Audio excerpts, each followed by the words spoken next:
안녕하세요. 저는 주메딘 코퍼레이션에서 몸담고 있는 강성호라고 합니다. 오늘 저는 여러분들께 급성관상동맥 증후군 혹은 심장돌연사 위험군 검진 패키지에 대해서 간략하게 설명드리고자 합니다. 오늘 제가 전해드리고자 하는 컨텐츠는 다음과 같습니다. 우선 간략하게나마 급성관상동맥 증후군 위험도 검진 패키지의 개요에 대해서 말씀드리고요. 두 번째로는 급성관상동맥 증후군의 기본 개념을 파악하고, 세 번째로는 현재 임상에서 실시하는 급성관상동맥 증후군 위험도 검사의 실제와 또 그 한계점에 대해 말씀드릴 예정입니다. 그리고 이어서 그 대안으로서의 급성관상동맥 증후군 위험도 검진에 대해서 제안을 드리고, 다섯 번째, 코로나지 검사가 우리에게 어떠한 정보를 주는지 파악한 다음 마지막으로 급성관상동맥 증후군 검진 패키지에 대해 예시를 들어 제안하고자 합니다. 우선 첫 번째로 급성관상동맥 증후군 위험도 검진 패키지에 대해서 간략하게 말씀드리도록 하겠습니다. 일반적으로 우리가 검진센터에 가보면 건강검진 항목에 보통 정밀심장검진이라는 항목이 있기 마련입니다. 그런데 굳이 급성관상동맥 증후군 위험도 검사 혹은 심장돌연사 위험도 검사라고 하는 비슷한 이름으로 하려는 검진은 도대체 그 실체가 무엇이냐, 기존의 심장검진 패키지와는 어떤 차이가 있는지 이렇게 의문을 가질 수 있습니다.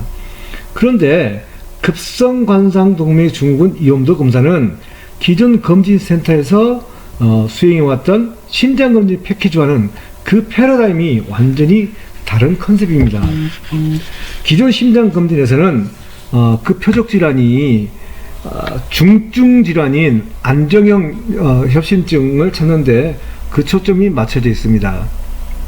반면 급성관상동맥 증후군 위험도 검진은 이렇게 협심증뿐만 아니라 급성심근경색의 전체 원인의 50%를 차지하고 또 비심장성 돌연사를 포함한 모든 돌연사 원인의 이렇게 20%를 차지하는 무증상 죽상 동맥 경화반을 찾는데 초점이 맞춰진 검사입니다. 그러면 무증상 죽상 동맥 경화반은 도대체 무엇이길래 기존 검진이 아닌 별도의 검사를 하려는 것인가? 우리는 그것을 알기 위해서 급성관상동맥 증후군의 기본 개념에 대해서 파악할 필요가 있습니다. 이게 가운데 보이는 이 혈관은 맨 오른쪽에 보이는 혈관에 비해 죽상종이 많이 쌓여 혈관의 내강지름이 더 좁아진 상태이고, 맨 오른쪽에 보이는 혈관은 가운데 이 혈관에 비해 죽상종이 덜 쌓여서 혈관 내강 지름이 거의 정상 상태를 유지하고 있어서 언뜻 보기에는 이 가운데 혈관이 이 오른쪽 혈관에 비해 더 위험해 보입니다.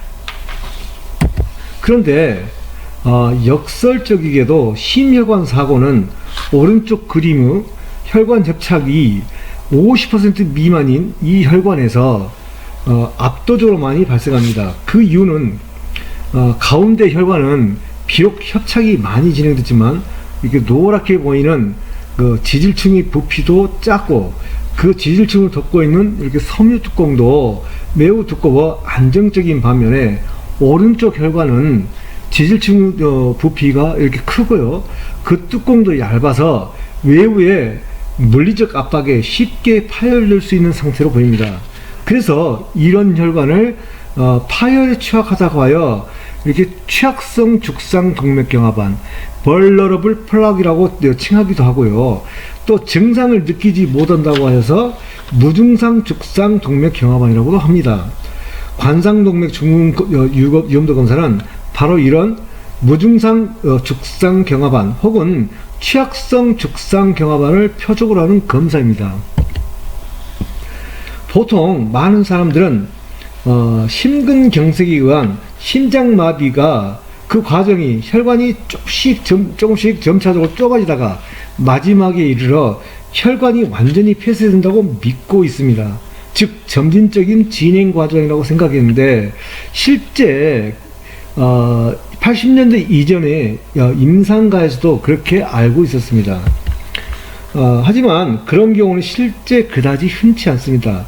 심근경색은 점진적인 과정이 아니라 어느 특정한 시점에 폭발적으로 한 번에 발생하는 것으로, 원래 심장병 질병이 없었던 사람들이 어느 날 갑자기 심근경색이 오는 경우가 다반사이고 그 비중은 날로 늘고 있습니다.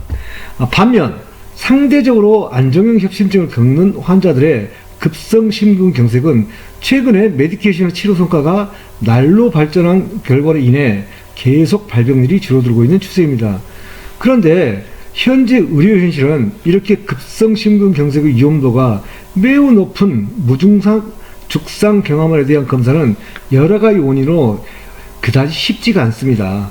그러면 무증상 죽상 경화반은 왜 검사가 어렵고 따라서 발병에 대한 예측도 어려워서 급성 심근경색으로 이어질까요?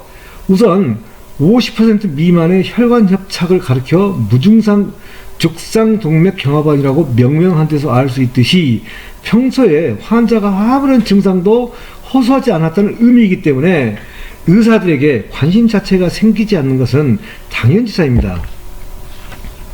이것은 대한내과학회지 2018년 10월호에 전남대 심장내과에서 발표한 급성 심근경색 환자 중 심혈관 위험 요소가 있었던 그룹과 심혈관 위험 요소가 없었던 그룹 간의 급성 심근경색의 임상적 특징과 결과라는 논문인데요.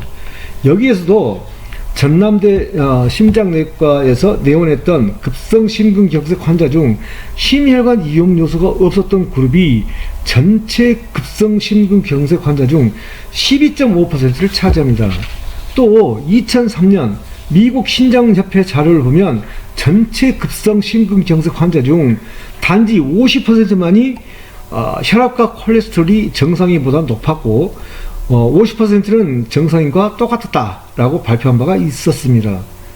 즉 급성 심근경색 환자의 3분의 2는 사전에 아무런 징후나 증상을 보이지 않았고, 심지어 급성 심근경색 환자의 50%는 고혈압이나 당뇨, 이상지질혈증과 같은 기저질환이 없었습니다.